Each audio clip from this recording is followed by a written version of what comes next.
আসসালামু আলাইকুম। নারায়ণগঞ্জ সরকারি মহিলা কলেজের একাদশ এবং দ্বাদশ শ্রেণীর শিক্ষার্থীদের জন্য পরিচালিত অনলাইন ভিত্তিক ক্লাসে সকল শিক্ষার্থীকে স্বাগতম। আশা করি তোমরা সবাই ভালো আছো, সুস্থ আছো।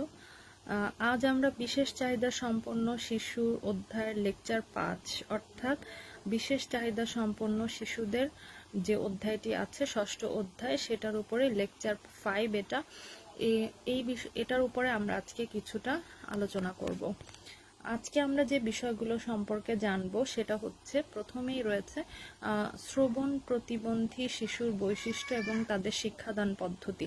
গত ক্লাসে আমরা জেনেছিলাম যে দৃষ্টি প্রতিবন্ধী শিশুদের সম্পর্কে এবং তাদের শিক্ষাদান পদ্ধতি সম্পর্কে জেনেছিলাম।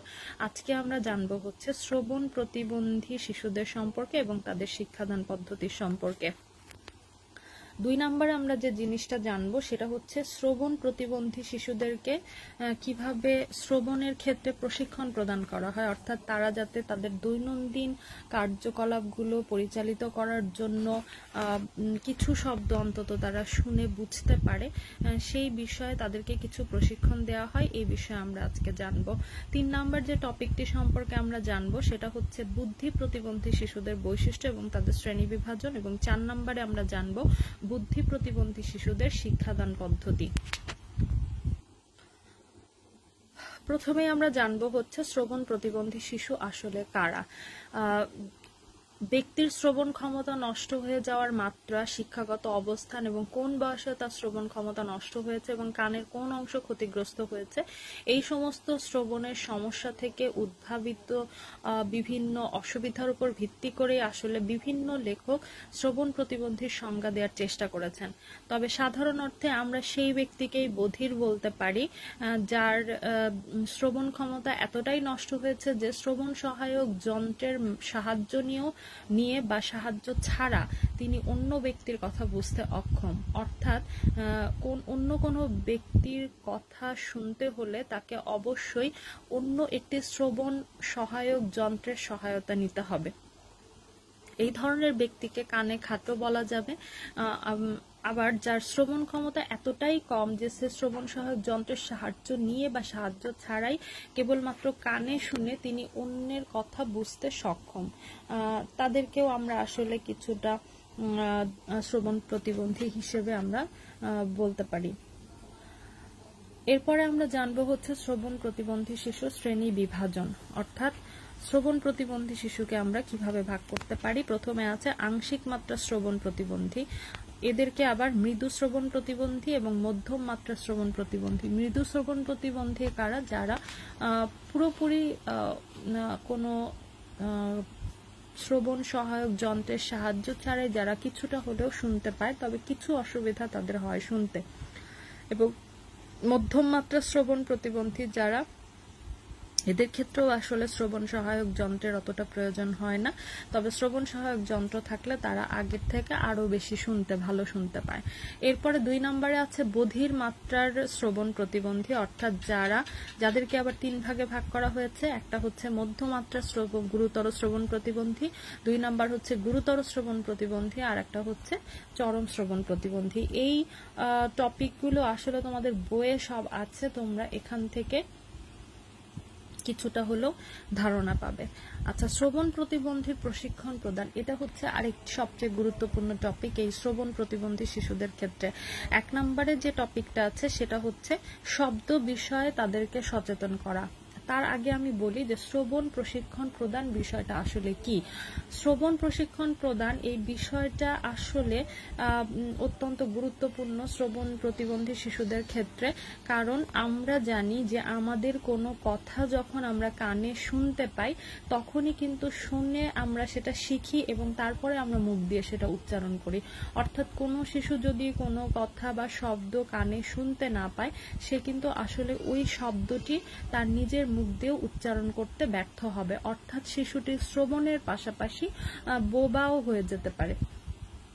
কারণ কোনো শব্দ আমরা মায়ের পেট থেকে শিখে আসি না, আমরা চারপাশের পরিবেশ থেকে যে শব্দগুলো শুনি সেগুলোই আমরা আসলে আমাদের দৈনন্দিন জীবনে আমাদের মুখ দিয়ে আমরা ব্যবহার করি, এবং সেভাবেই কিন্তু আমাদের আসলে ভাষাগত যে বিকাশ সেটা কিন্তু হয়ে থাকে। কিন্তু যখন শ্রবণ প্রতিবন্ধী শিশুরা কানেই শুনতে পাচ্ছে না, তখন কিন্তু তাদের এই পরিপূর্ণ যে ভাষাগত বিকাশের যে সাইকেল বা চক্রটা সেটা কিন্তু আসলে শুরুতেই একেবারে বিনষ্ট হতে পারে। এ কারণে কিন্তু শ্রবণ প্রতিবন্ধী শিশুদের ক্ষেত্রে শব্দের বিষয় বা শ্রবণ প্রশিক্ষণ প্রদানটা অত্যন্ত গুরুত্বপূর্ণ বিষয়, যাতে করে সে তার পরিবেশের যে শব্দগুলো আছে সেগুলোর দৈনন্দিন জীবনে সে ব্যবহার করতে পারে। তো এক্ষেত্রে তিনটি ধাপ আমরা পর্যায়ক্রমে পার হয়ে থাকি। 1 নম্বর হচ্ছে শব্দ বিষয়ে সচেতন করা, অর্থাৎ আমাদের চারপাশে যে শব্দগুলো প্রতিদিন আমরা ব্যবহার করি, আমাদের চারপাশে যে শব্দগুলো আমরা প্রতিদিন আমাদের দৈনন্দিন জীবনের কার্যক্রম পরিচালনা করার জন্য যে শব্দগুলো আমরা ব্যবহার করি, প্রথম ধাপ হচ্ছে সেই শব্দগুলো সম্পর্কে শ্রবণ প্রতিবন্ধী শিশুদেরকে কিছুটা হলেও সচেতন করা। যেমন খাওয়া, আমি এটা খাবো, আমি ঘুমাবো, এই যে খাওয়া, ঘুম, গোসল, টয়লেট ট্রেনিং, এই যে আনুষঙ্গিক অত্যন্ত গুরুত্বপূর্ণ বিষয়ের যে শব্দগুলো রয়েছে, এই শব্দগুলো সম্পর্কে শ্রবণ প্রতিবন্ধী শিশুদেরকে সচেতন করার মাধ্যমেই কিন্তু প্রথম ধাপটি আমরা পার হতে পারি। দ্বিতীয় ধাপ হচ্ছে পরিবেশের শব্দসমূহের মধ্যে পার্থক্য নির্ণয় করা। যেমন খাওয়া একটা শব্দ, গোসল একটা শব্দ, ঘুম একটা শব্দ। এই তিনটি শব্দের মধ্যে যে পার্থক্য রয়েছে এবং এই তিনটি শব্দ আলাদা আলাদাভাবে আলাদা আলাদা কাজগুলোকে নির্দেশ করে, এটা কিন্তু আমাদের শ্রবণ প্রতিবন্ধী শিশুদেরকে বোঝাতে হবে যে আমি যখন তোমাকে ঠোঁট নাড়িয়ে গোসলের কথা বলছি, তার মানে সেটা গোসল সংক্রান্ত কাজকেই বোঝাবে, এবং যখন আমি তোমাকে ঠোঁট নাড়িয়ে খাওয়ার কথা বলছি তখন কিন্তু তাকে বুঝে নিতে হবে যে এখন আমাকে খাবারের কথা বলছে। অর্থাৎ আমার প্রতিটা শব্দের সাথে কাজের যে পার্থক্য সেটা কিন্তু আমার অবশ্যই শিশুকে এই প্রশিক্ষণটি দিতে হবে, যে প্রতিটি শব্দের যে তাৎপর্য বা প্রতিটি শব্দের যে গুণগত বা পরিশীলিত যে পরিশীলিত যে ব্যবহার, সেটা কিন্তু আমাকে অবশ্যই শিশুকে শেখাতে হবে। 3 নম্বর হচ্ছে কথার শব্দ আলাদাভাবে চিহ্নিত করতে পারা, অর্থাৎ একটি সেন্টেন্স বা বাক্য যখন কেউ বলবে সেই বাক্যের মধ্যে কতগুলো শব্দ আছে এবং সেই শব্দগুলো কোন কাজকে আইডেন্টিফাই করছে বা কোন কাজকে নির্দেশ করছে সেটা কিন্তু শিশুকে শেখাতে হবে। 4 নম্বর আরেকটা বিষয় হচ্ছে কি, যে কম্পিউটার ব্যবহার করে প্রশিক্ষণ প্রদান করা। এটি আসলে অত্যন্ত আপডেট বা তথ্য প্রযুক্তিকে ব্যবহার করে, কিন্তু এর জন্য যে এই শিশুকে প্রশিক্ষণ দেবেন তারও প্রশিক্ষণের প্রয়োজন আছে। অর্থাৎ কম্পিউটারের মাধ্যমে শিশুকে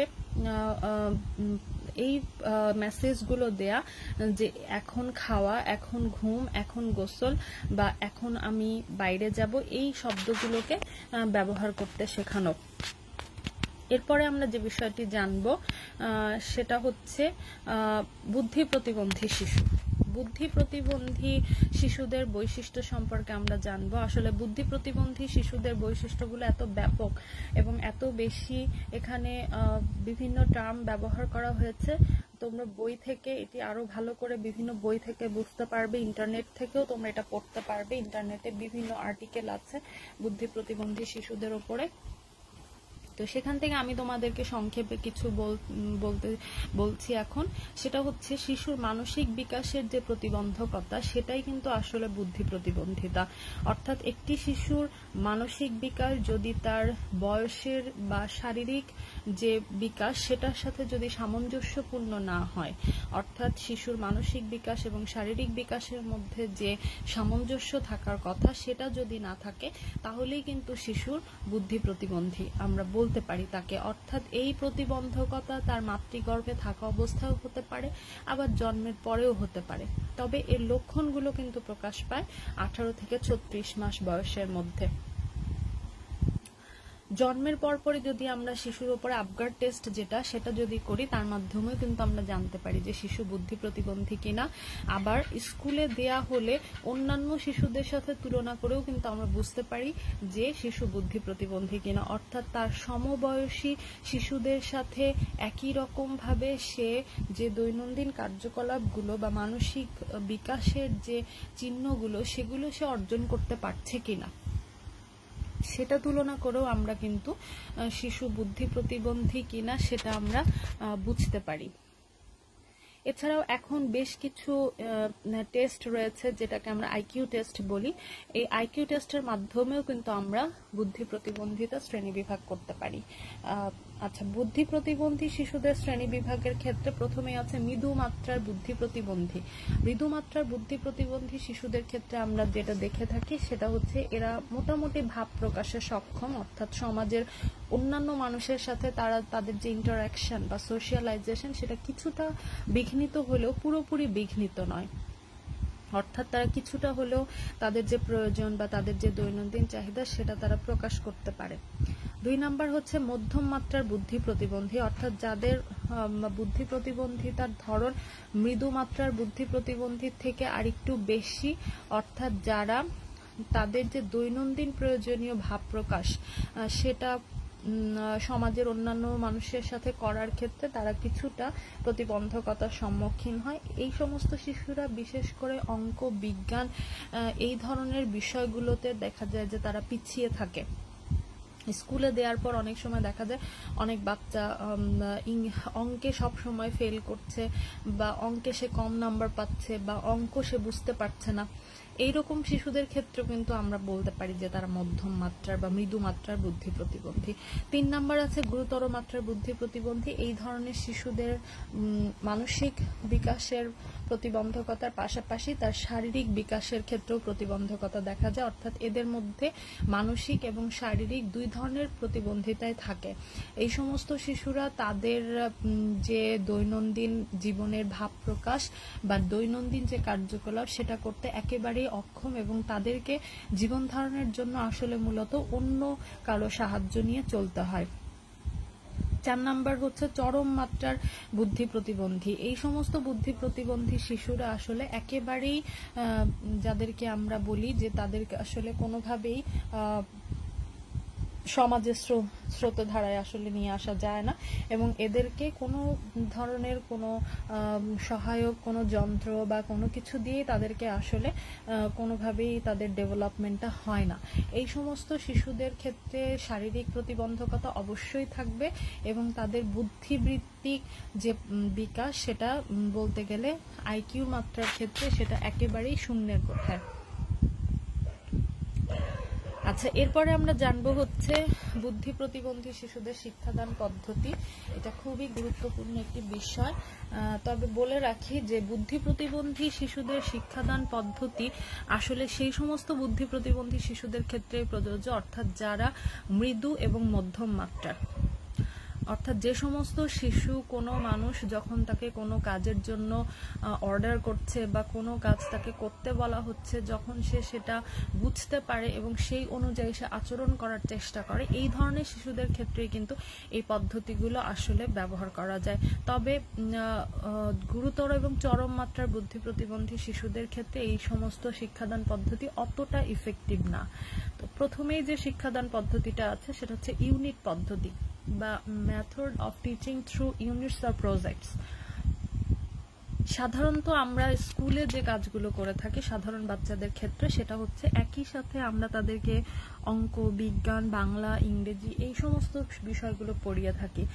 বুদ্ধি প্রতিবন্ধী শিশুদের ক্ষেত্রে আসলে এভাবে তাদেরকে পড়ানো যাবে না, তাদেরকে পড়াতে হবে ইউনিট পদ্ধতি। অর্থাৎ যেদিন তাদেরকে আমরা গণনা করা শেখাবো সেদিন পুরো সময়টা ধরেই বা পুরো সপ্তাহটা ধরেই তাদেরকে গণনার উপরেই শুধু শেখাতে হবে।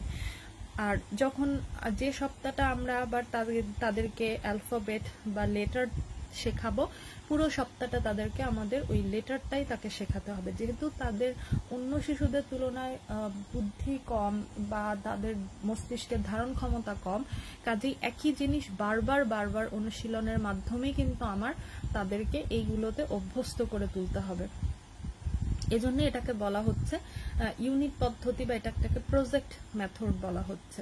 এরপরে হচ্ছে প্রায়োগিক আচরণ বিশ্লেষণ শিক্ষাদান পদ্ধতি, অর্থাৎ দৈনন্দিন জীবনে যে আচরণগুলো আমরা করে থাকি আর স্বাভাবিক মানুষ যে আচরণগুলো করে থাকে, রাগ, ঘৃণা, ভালোবাসা বা এগুলোর যে বহিঃপ্রকাশ, বুদ্ধি প্রতিবন্ধী শিশুদের ক্ষেত্রে এই বহিঃপ্রকাশগুলোকেও কিন্তু আমাদের শেখাতে হবে যে এই বহিঃপ্রকাশগুলো এভাবে না এভাবে হবে।